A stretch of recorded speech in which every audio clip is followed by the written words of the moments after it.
Ya estamos esta hora compartiendo con ustedes nuestro programa de la tarde chilena. Estamos en la jornada este día 5 de agosto de este año 2024, por supuesto, acompañándoles con todo lo que es nuestra programación. Bueno, vamos de inmediato a tener la posibilidad, como hacemos cada lunes, de conversar con el profesor Eduardo Artés, a quien ya tenemos obviamente aquí en pantalla para conversar precisamente con él. ¿Qué tal, Eduardo? Muy buenas tardes y bienvenido a nuestro programa de la tarde chilena. Muy buenas tardes, un saludo grande y ojalá un poco caluroso, porque en realidad el frío está pegando, ¿ah? Así es, pues bueno, es una situación bastante compleja la que estamos viviendo precisamente a raíz del sistema frontal, que a San Antonio también le ha afectado bastante. Pero no podemos dejar de mencionar el hecho de que hoy día muchas comunidades, muchas ciudades y mucha gente, miles de personas, han tenido problemas con el sistema eléctrico. Se ha caído la electricidad y ya van en algunos casos casi una semana sin que se les haya repuesto el servicio. ¿Qué te parece a ti esta situación en particular? Mira, yo creo que es la demostración de la ineficiencia, o más bien dicho, de la despreocupación absoluta de las empresas, pero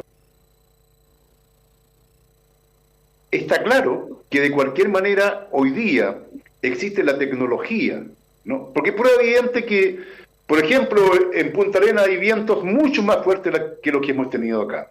Y no se caen a cada rato los cables, ni mucho menos. Entonces, es una cuestión de inversión, es algo de trabajo, es algo de estar realmente... Porque no puede ser que tengamos hoy día, fíjate Luis, 500.000 hogares sin electricidad varios días, con una acumulación de complicaciones concretas, reales, ¿no? Para la gente que es electrodependiente, para los pequeños y medianos negocios que han perdido gran parte de lo que allí tienen, la gente que también en los refrigeradores se echaba a perder parte del alimento, el cual está además muy caro, ¿no? Y ni siquiera hay, digamos, para poder cargar los teléfonos, etcétera, etcétera. O sea, es muy grave la situación. Hoy día han salido los alcaldes, ¿no? Han venido a conversar con el gobierno. Bueno, pero esa preocupación tendría que haber estado antes, ¿ah? Esta cosa terrible que cuando se produce el drama, ahí aparece la preocupación, ¿no?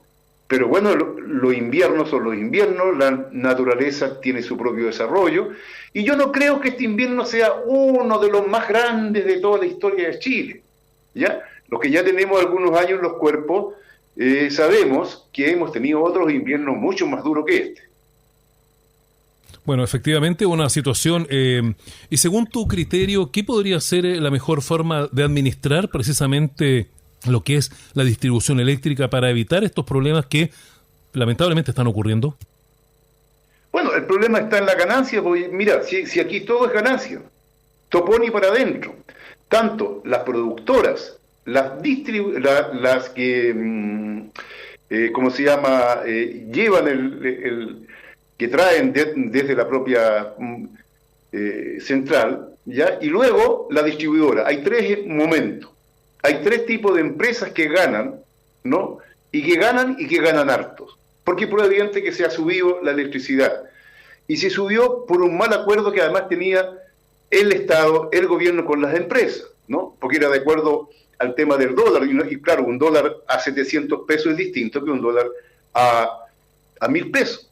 Pero bueno, tienen estas ultra ganancias las empresas y sin embargo no hacen bien su pega.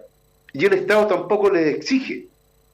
Este incumplimiento de las empresas debiera llevar, a mi entender, a que vuelva a existir Chilestra. Chilestra, con todas las complicaciones, era una buena administradora y era chilena, estatal, ¿ya?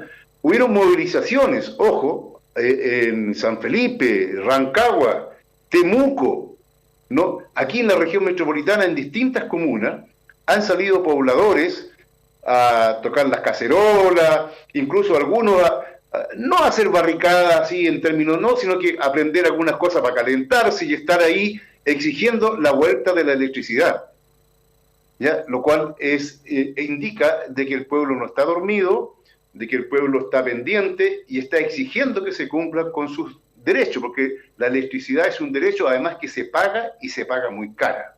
Claro, ese es un tema. Bueno, no sé si te habrás enterado y salió en toda la prensa un hecho ocurrido acá en San Antonio este fin de semana que no tiene precedentes, por lo menos en la historia de nuestro puerto, que fue la quema de 7 camiones de la empresa Melón ubicadas en los terrenos áreos Río Maipo, en el sector de San Juan, que es la parte rural que tiene San Antonio, la comuna a continuación de Yoyeo. Te digo un hecho que no tiene precedentes, pero que finalmente se lo atribuyó un grupo de carácter anarquista, según pudimos leer en una publicación en una página web. ¿Qué te parece a ti? ¿Cómo puedes, qué nos puedes comentar de este hecho que por lo menos para San Antonio no tiene precedentes? Mira, lo primero que hay que tener la certeza que es un grupo anarquista, porque el hecho de que aparezca en una página no es, digamos, un dato que nos puede dar una certeza absoluta.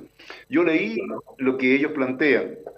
Entonces se refieren al daño que se hace con la extracción, ¿no? Un daño de carácter ecológico y que se le hace a las comunidades.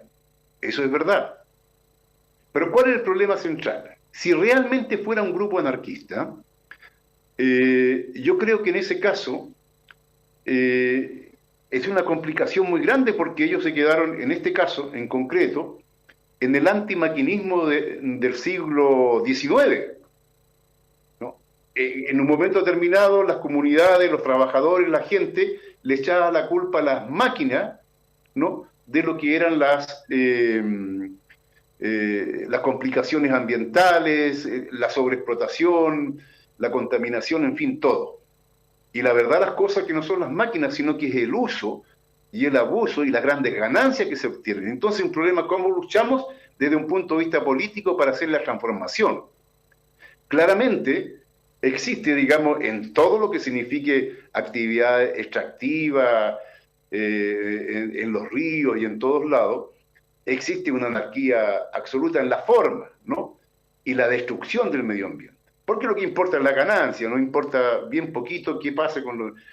Bueno, y esa reclamación que hacen es justa. El método no es el correcto.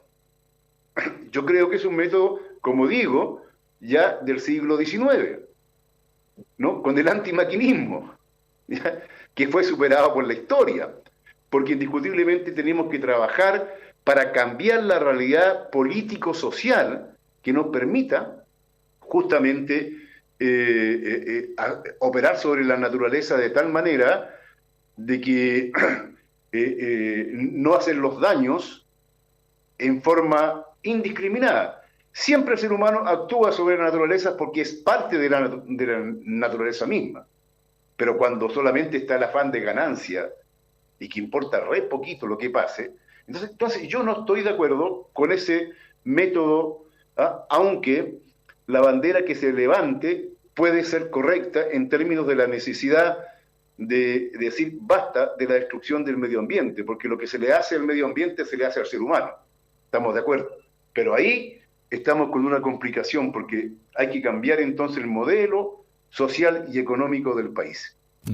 Bueno, no sé si esto todo el mundo lo sabe, vamos al ámbito internacional, nos vamos a ir a lo que fueron las recientes elecciones de Venezuela, de la cual entiendo tú fuiste uno de los observadores internacionales que llegó hasta ese proceso electoral precisamente.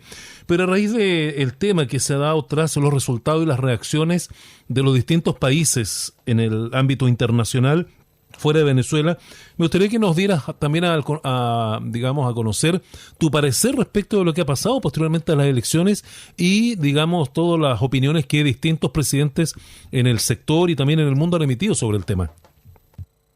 Mira, hay varias cuestiones que hay que dejar sobre la mesa. Lo primero, señalar que las elecciones fueron en Venezuela y quienes, de acuerdo a la legislación venezolana, deben hablar de los resultados son ellos, en primer lugar.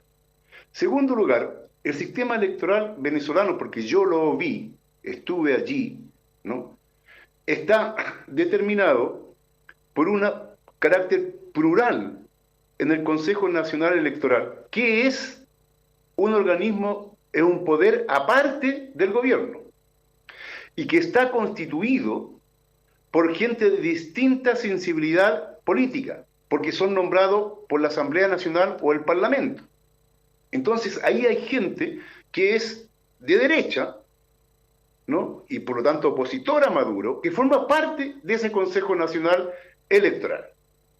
Además de aquello, se construye inmediatamente un instrumento auxiliar de carácter técnico con la representación de los técnicos en electrónica, ingenieros no sé, en todas estas cosas, como se llama, de comunicaciones, que pone cada candidato en forma permanente. Y luego existe todo un sistema de verificación. Mira, Luis, yo estuve en más de 10 lugares de votación. Ojo, y quiero plantear una cosa de contrabando aquí. A ver. Todas son escuelas y liceos, igual que acá. Y me llamó la atención poderosamente que las salas, muy bien hechas, muy bien ordenaditas, lindas, están para 20 alumnos. Ojo, el modelo educacional venezolano son 20 alumnos por sala. Yo me recuerdo haber trabajado hasta con 45 alumnos en una sala. Entonces, mucho más personificado, hay una cuestión que es distinta. Bueno, eso es un contrabando que metí ahí. Bueno, y al estar de observador, ya, pregunté, a ver cómo funciona, a dónde están los apoderados de los candidatos. Y allí estaban sentados. Como eran 10 candidatos, a veces habían 5 en un lugar, en otro lugar habían 6, en otro 8, nunca encontré a los 10, ¿ya? Porque todas las candidaturas a lo mejor no tenían el número de apoderados por mesa, igual como pasa en Chile, ¿ya? Los apoderados están encima de todo lo que está sucediendo allí. Hay una máquina electrónica que funciona con la huella digital. Tú votas y esa máquina inmediatamente vota una papeleta que va a una urna. Esa papeleta tiene que coincidir enseguida, inmediatamente cuando se hace el recuento, con el acta que imprime la propia máquina. Y así sucesivamente.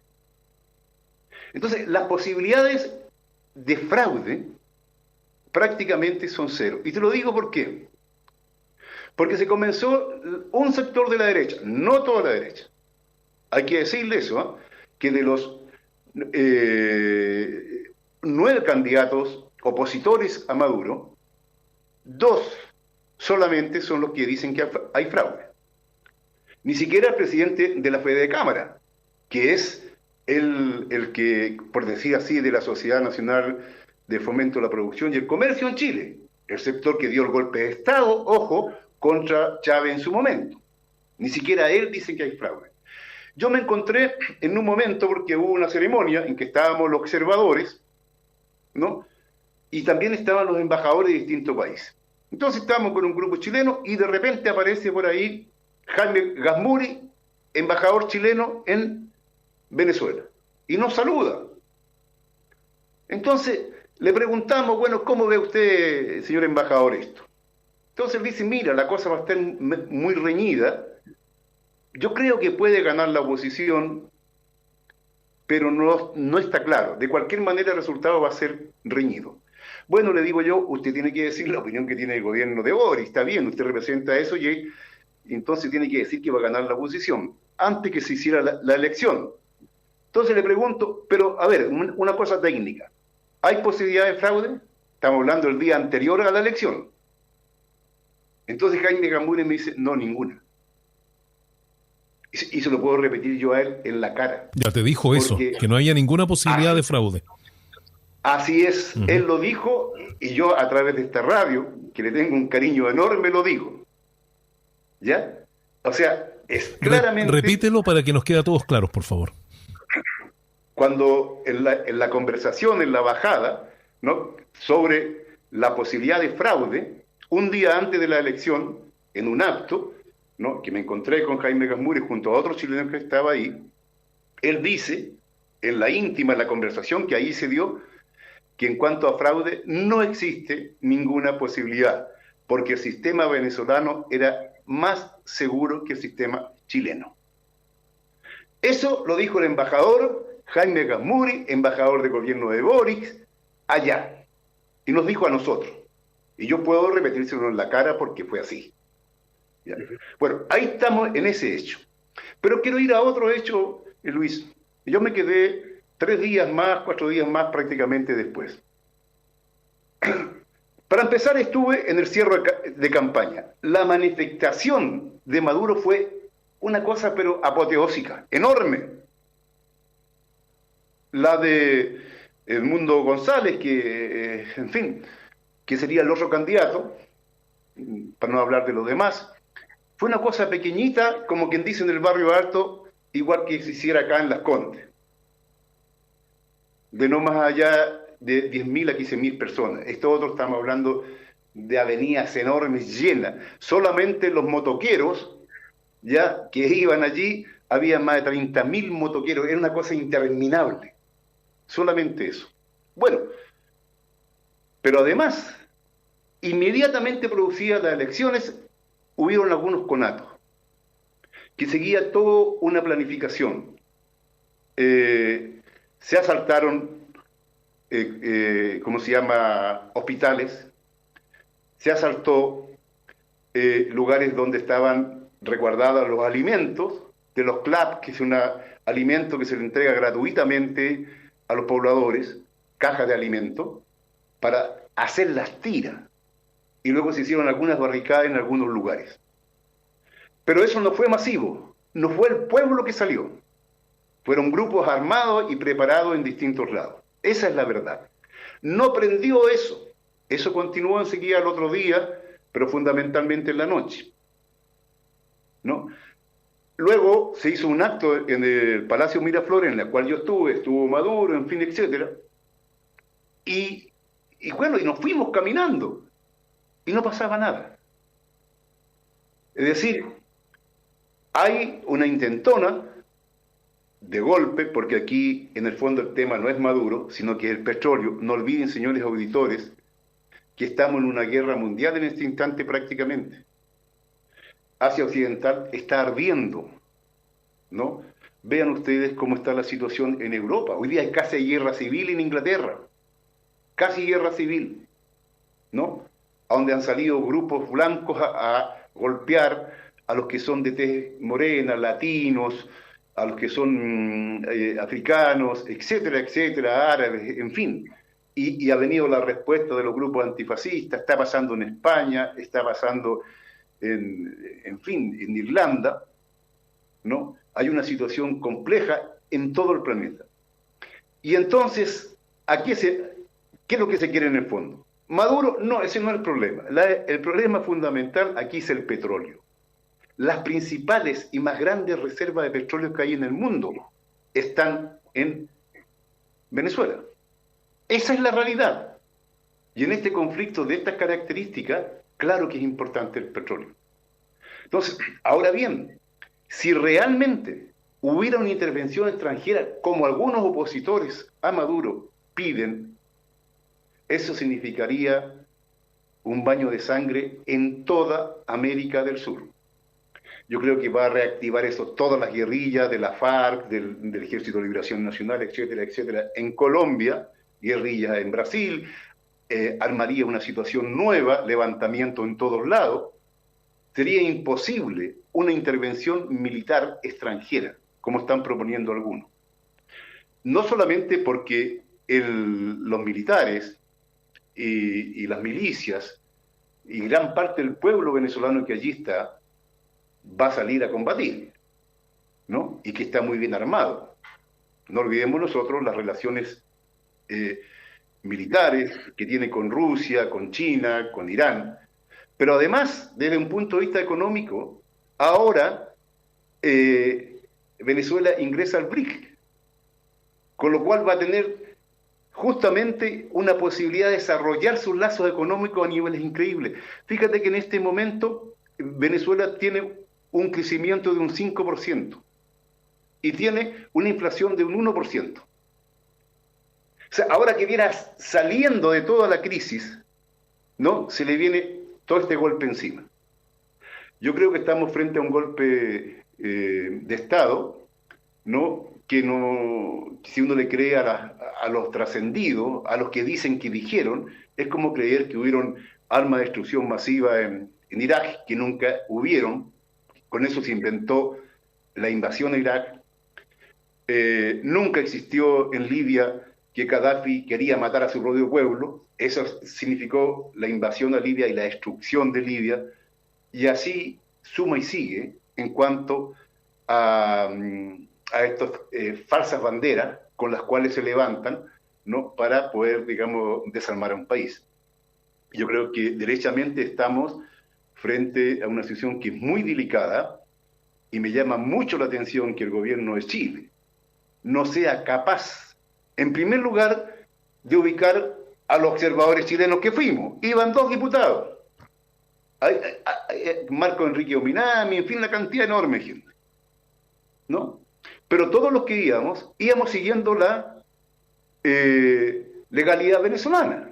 ¿En qué consiste? Para ir a Venezuela hay que tener visa, ¿no? Entonces, si van 2 personas sin visa, como fue Felipe Cas y el Rojo Edward, no lo van a recibir, primero. Segundo, si vas como observador, debe estar invitado por un partido legal, y ese partido legal tiene que presentar tu invitación al Consejo Nacional Electoral, y él dice si tú puedes ir. Y ninguno de esos trámites lo hicieron. Más aún, es impresentable lo que ha pasado con el periodista de Televisión Nacional, porque no puede entrar por tierra, por Cúcuta, cuando podría entrar por el aeropuerto como corresponde, y no puede decir que va de turista. Él va a trabajar. Entonces, si él saca todos sus documentos y dice, mira, yo voy a trabajar como periodista, porque va a hacer una labor, no va de turista, es otra cosa. Entonces, todas estas cosas hechas así, pareciera ser que están hechas, ¿no?, para que crear una noticia que complique la imagen, ¿no?, de lo que es Venezuela. Bueno, sin duda habrá que estar atento a ver cómo continúa manejándose ahí y se va dando la situación en Venezuela. Tenemos en la mesa 2 versiones totalmente contrapuestas de lo que está ocurriendo, pero bueno, en definitiva, vamos a ver qué nos va a ir contando la historia, Eduardo. Así que, como siempre, te agradecemos mucho tu participación. Un poquito accidentado tuvimos hoy día con la transmisión, pero igual agradecemos la participación porque la audiencia escuchó todo bastante bien esta tarde, ¿eh? Muy, muy amables, y a estar atentos a lo de Venezuela. Pongan mucha atención lo que pasa en Asia Occidental en relación a la represalia que va a llevar adelante Irán contra el Estado de Israel, el ocupante de Palestina. Lo que está pasando en Europa es muy grave, ¿no? Esas tremendas golpizas que se están dando entre sectores que son fascistas contra los que no son fascistas, y eso va a ser un problema muy grave porque está partiendo por la mitad a la propia Europa. Uh-huh. Claro que sí. Gracias. Un abrazo, Eduardo, que esté muy bien, buenas tardes. Igual, muy buenas tardes. Bien, pues hemos conversado con Eduardo Artés, como hacemos cada día lunes acá en Chilena FM.